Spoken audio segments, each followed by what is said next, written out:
Sebelumnya, penyidik Bareskrim Polri telah memanggil 2 saksi baru di kasus Vina Cirebon. Keduanya adalah Purnomo dan Nining.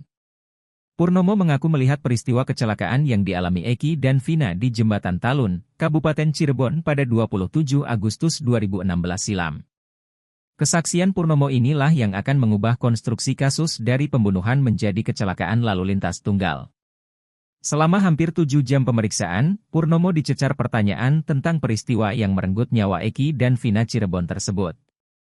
Dijelaskan Purnomo, saat itu dia baru pulang dari melamar perempuan idamannya. Saat tiba di Jembatan Talun, dalam jarak sekira 10 meter dari arah berlawanan dia melihat pengendara motor yang berboncengan. Ditambahkan Purnomo, sebelum kecelakaan terjadi, pengendara motor yang belakangan diketahui adalah Eki, mengemudikan kendaraannya dengan jalan zigzag. Setelah menabrak trotoar itulah, dua-duanya terjatuh tengkurap. Saat itu, Purnomo yang dibonceng ayah angkatnya, Ismail mengaku takut karena merasa hanya dia yang melihat peristiwa itu. Karena takut itulah akhirnya Purnomo dan Ismail hanya menengok saja, dan tidak sampai berhenti menolong korban. Purnomo dan Ismail lalu melanjutkan perjalanan menuju ke penginapannya. Purnomo berharap kesaksiannya bisa membebaskan 7 terpidana kasus Vina Cirebon yang kini masih menjalani hukuman seumur hidup di Lapas Cirebon.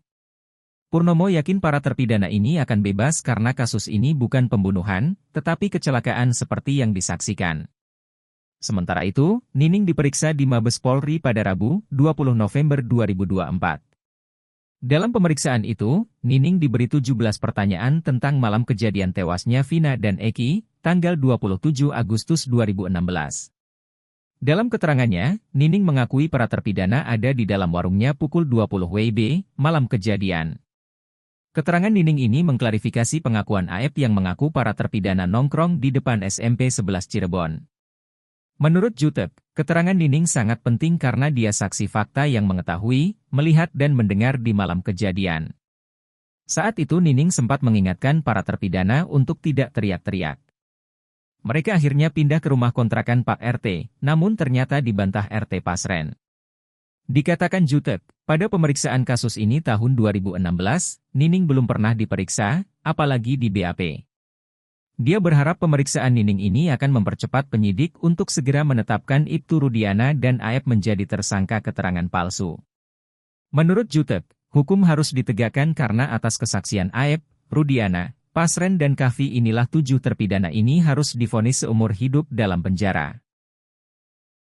Download Tribun X sekarang, menghadirkan lokal menjadi Indonesia.